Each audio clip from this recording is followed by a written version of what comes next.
Hey guys, in this video, we're going to be going over a couple of tips for detoxifying or reducing the effects of various xenoestrogens or environmental estrogens.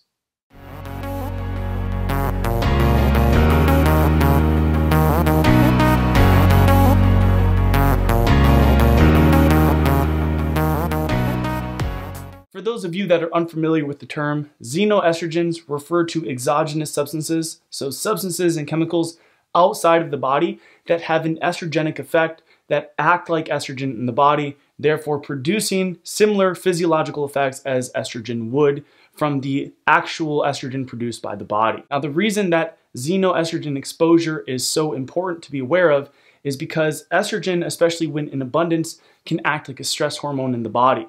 And when there is a greater level of estrogen to protective hormones like progesterone, then the body can experience fatigue, metabolic stress, accelerated aging, and basically all of the pathological events that you see in aging, stress, and disease can be exacerbated by too much estrogen in the body. So if you're not familiar with the negative effects of estrogen, then definitely be sure to peruse some of our videos because we talk in depth about all of its negative effects. But the general thing to understand about estrogen is that it's not the female reproductive hormone that it has been made out to be.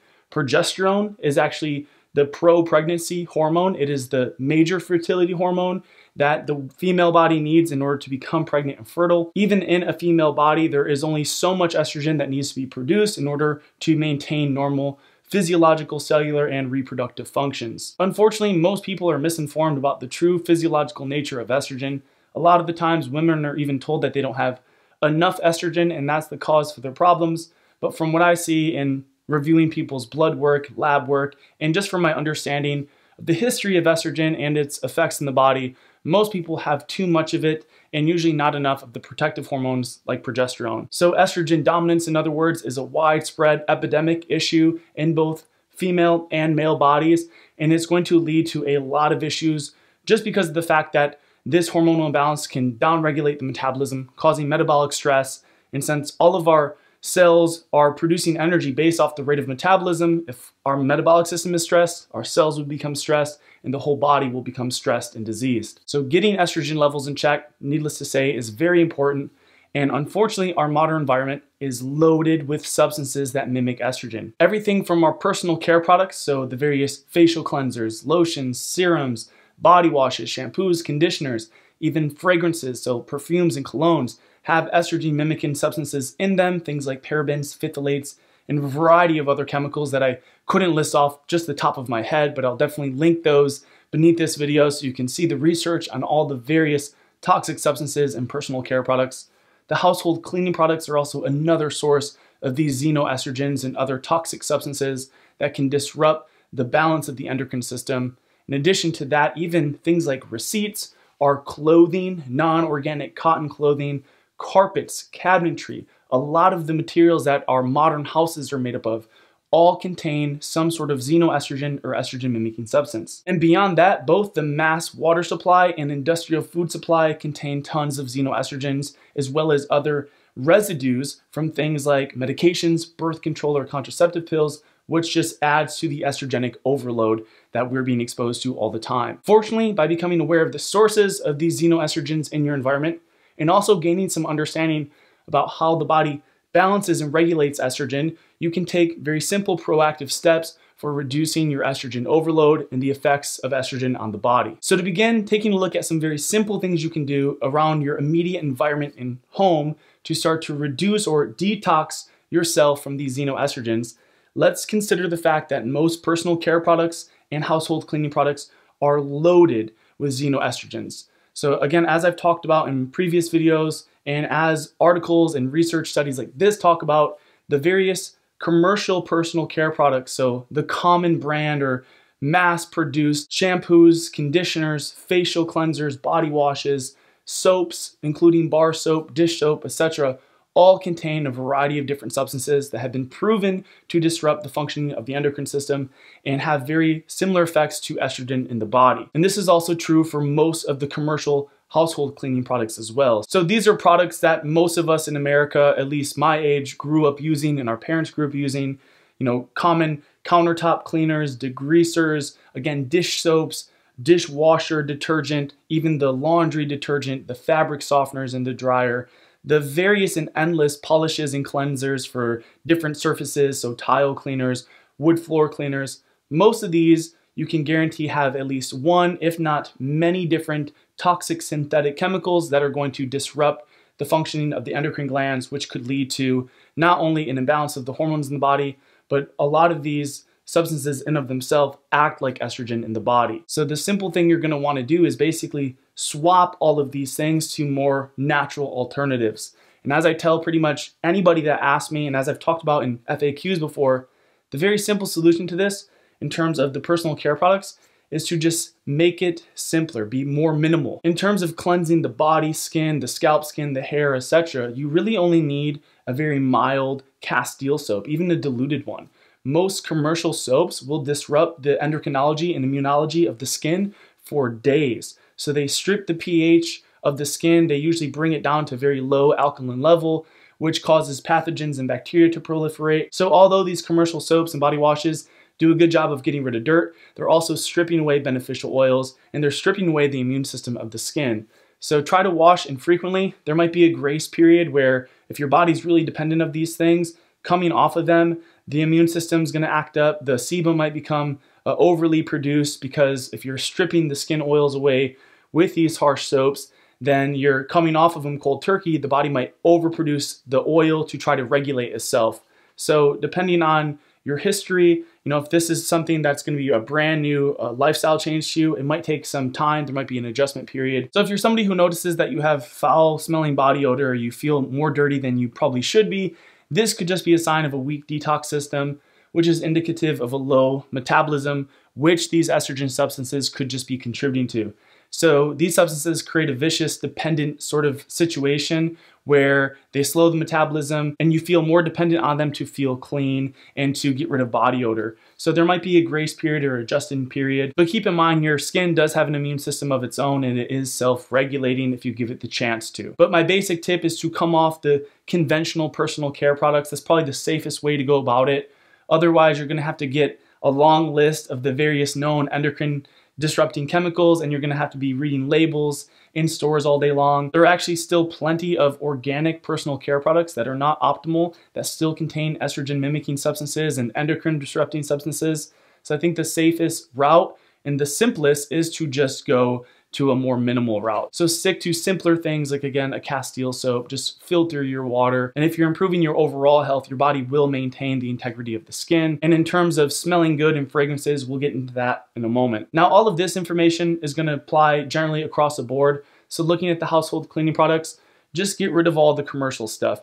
And you can clean your whole house with something like white distilled vinegar and baking soda and a couple drops of essential oil. This should clean most surfaces of your house. It'll clean the toilet, the bathroom, the bathtub, the countertops, the stove, the walls. The only thing you might have to do differently is get some sort of linseed oil or something to polish the floors of wood floors at least. But other than that, you can generally clean the whole house with baking soda, vinegar, and essential oils. Now, the third thing I'm going to recommend looking out for is the plastics in the environment. As I talked about in a previous FAQ, some of the most estrogenic substances that we're exposed to daily are plastic substances. The various polymers and things like BPA-rich plastics, which are heavily estrogenic, and they comprise a lot of things that we use on a regular basis. Everything from carpets to cabinetry to even non-organic clothing. But the ones you're going to really want to worry about are the ones that your food are stored in. So the thing I usually recommend is try to avoid buying packaged foods and beverage that come in plastic. Just try to stick to glass as much as possible. And if you can't, just try to get the more clear, thick plastics. You don't want to use the commercial soft plastic jugs that a lot of commercial milk comes in, and bottled water, the gallon water jugs, because that softer plastic is more likely to leach the plastics into the liquid, into the food. So if you have to use plastic with your food, the thing I recommend is getting a BPA-free plastic, a thicker, clear, dense plastic, making sure you're not getting that soft plastic which leaches, and never heat up your food or beverages in any sort of plastic, because then it will definitely leach the xenoestrogens into the food. But generally speaking, you're just going to want to avoid plastic as much as you can. Stick to more truly natural substances, so things like wood, various metals, ideally things like steel and copper or stainless steel, and any sort of natural fiber. So something like bamboo would also be a beneficial alternative to plastic cups and bowls and other utensils. The fourth major thing you're going to want to look out for is your water supply. As I briefly mentioned, most tap water or city water has been found and tested to contain residue or runoff of various medications, antibiotics, birth control pills, contraceptive pills. And as I talk about in this video here, a lot of tap water has been found to have added atrazine, which is a heavily estrogenic substance that's so estrogenic that when exposed to frogs, turns them into hermaphrodites and homosexuals. So it completely alters and mutates their sexual reproductive glands. So in terms of tap water, it's not just chlorine and fluoride you want to look out for. There's a lot of estrogen in commercial tap water. So your safest bet is to get some sort of carbon charcoal filter to put on your shower head. And I personally just don't use tap water unless I'm maybe washing some dishes. I just get spring water or distilled water and I use that to make coffee and to drink or whatever else I might be using water for internally. That's the simple solution. Just get a good filter and just buy some distilled water. You know, you can get it for 50 cents a gallon or 29 cents a gallon if you go to the store and fill up your own glass jugs or BPA-free jugs. A fifth major thing you're going to want to do is reduce your consumption of commercial animal products. So I think animal products are essential to human diet. They provide bioavailable protein, the protective saturated fats, which are actually health promoting and non-toxic and are metabolized by the body. They provide a variety of different nutrients that you can't find in plant foods. They provide the bioavailable forms of the fat-soluble vitamins A, D, E, and K2, and they're just overall a superior source of protein and nutrition and calories. So I don't recommend avoiding the consumption of animal products altogether. That's my personal opinion based on research and experience. But I do recommend avoiding the consumption of commercial products because the industrial farmed animals are not only treated poorly, and there's the whole economic thing and ethical thing behind that, but also these animals are usually very sick, largely because of the fact that they're kept in small, unnatural quarters. They don't get much sunlight, and they're also eating a diet rich of estrogenic foods. So they're eating things full of polyunsaturated fats, which slow the thyroid function down to make them fat, but all that estrogen just gets stored in that fat tissue, and then you eat it, or you drink the milk or eat the eggs, and they're gonna contain not only more polyunsaturated fat than saturated fat, but they're gonna have those estrogens in them as well. So avoiding the consumption of commercial animal products would be very beneficial for reducing your estrogen exposure and accumulation in the body. Stick to pastured, grass-fed, organic. If you can, hunt your own meat. You know, get your own chickens and get your own eggs. Go to a local farm where you can get that stuff if you don't want to do it yourself. And that stuff is going to be obviously free of the estrogens for the most part. Those foods are going to be not only more nutritionally dense, but free of the various toxins and the estrogens accumulated through the phytoestrogenic grains, legumes, soy, corn that they're eating. Now moving a little bit away from the xenoestrogens, let's talk about phytoestrogens real quick. Phytoestrogens are chemicals that are naturally found in foods that act like estrogen in the body. And for the most part, your phytoestrogens are found in plant foods. Particularly soy is very phytoestrogenic. All of your beans and legumes are not only very estrogenic, but have anti-thyroid effects, which can further contribute to high estrogen, since thyroid regulates estrogen levels. And then also nuts and seeds can contain phytoestrogens or lignans in them, particularly things like flaxseed and chia seed. And the oil from all of these things, so any sort of grain or legume oil, a nut and seed oil, a vegetable oil, are often phytoestrogenic as well. So reducing your intake of these foods is going to be beneficial for reducing estrogen levels. And in addition to that, there are plenty of herbs that are very estrogenic, but perhaps the most estrogenic herbs of all are actually hops and cannabis. So alcohol and marijuana, in other words. These are very estrogenic, not to mention that they put a burden or stress on the liver, and the liver metabolizes estrogen. So also by impairing the liver, they impair estrogen metabolism, which can lead to an accumulation of estrogen. So I generally recommend avoiding the consumption, or at least heavy consumption, of both alcohol and all sorts and cannabis. And last but not least, I want to give you a couple of quick tips on how to increase your body's ability to metabolize estrogen, because it's going to be impossible to avoid estrogen altogether unless you go live on top of a mountain somewhere 10,000 feet up and you live in a naturally built home out of just wood or rocks or something. So it might be difficult to avoid estrogens altogether, but if you reduce the chronic exposure to them and you take some tips to improve the health of the body and support particularly the liver and your thyroid, then your body has a fighting chance to reduce the estrogen. Ultimately, if your body is producing enough androgens, enough protective hormones like progesterone and testosterone, then your body will be able to outweigh the effects or reduce the effects of estrogen in the body. In other words, it could keep the estrogen and stress substances in check. As long as you're supporting the body's ability to produce these protective hormones, they will keep the stress hormones like estrogen in check. So this is a two-part equation. On one hand, you're going to want to reduce your exposure to stress and toxins that would otherwise interfere with the production of these hormones naturally.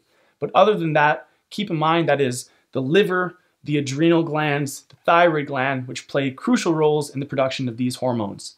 So my first tip is to watch this video here, where I go into depth about how to support your body's natural production of the protective androgen hormones. That video is going to be very helpful for optimizing androgen hormones and reducing estrogen, which again will give you a greater resilience or resistance to estrogen once you do come into contact with it. Now, the other thing that's really important for metabolizing estrogen and keeping estrogen levels in check is just the overall health of your liver and your thyroid.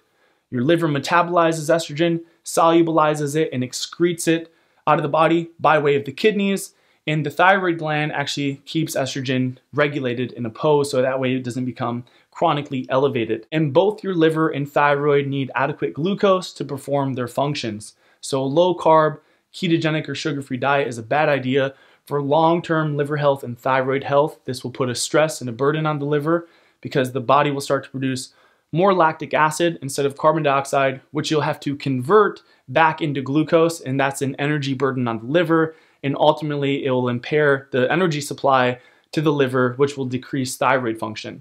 So I recommend avoiding the low-carb ketogenic diets, but you're going to want to learn how to eat the right types of carbs. They're not all created equally, and this is something I talk about in depth in the Healthy Weight Loss course. In fact, that course provides a very in-depth protocol for improving the health of the liver, optimizing liver function, and thyroid health, and those are the two most important organs and glands for regulating your estrogen levels. So definitely be sure to check that course out to learn more. Otherwise, taking a look at some simple herbs that can help metabolize the estrogen in the body and increase the production of the androgen hormones that will keep estrogen in check, I have to recommend the use of ashwagandha, pine pollen, and nettle root. All of these herbs either have a pro-testosterone effect or they're going to actually have the ability to assist your body in metabolizing estrogen out of the body. So I think that these three herbs taken together are incredible for correcting things like estrogen dominance, low testosterone, or just high estrogen in general. So those are, I think, must-have herbs for anybody dealing with any sort of estrogen dominance or excess of estrogen in the body. However, that brings this video to a close. I could probably go on and on about various things to do to reduce estrogen exposure or to detox xenoestrogens, but ultimately, anything that has a stress in the body will increase estrogen. So this is really just a game of reducing your overall stress. And these environmental and dietary stressors are just two categories of that. But hopefully you found these tips helpful and they've given you some sort of hope for managing the toxic environment that we're all living in today. If you enjoyed the video, be sure to give it a thumbs up. Subscribe to the YouTube channel for future videos if you haven't yet already. And for learning more or checking out the Healthy Weight Loss course, be sure to check the description box below for links to our blog, Tonic Herb Shop, and the Online Wellness Academy.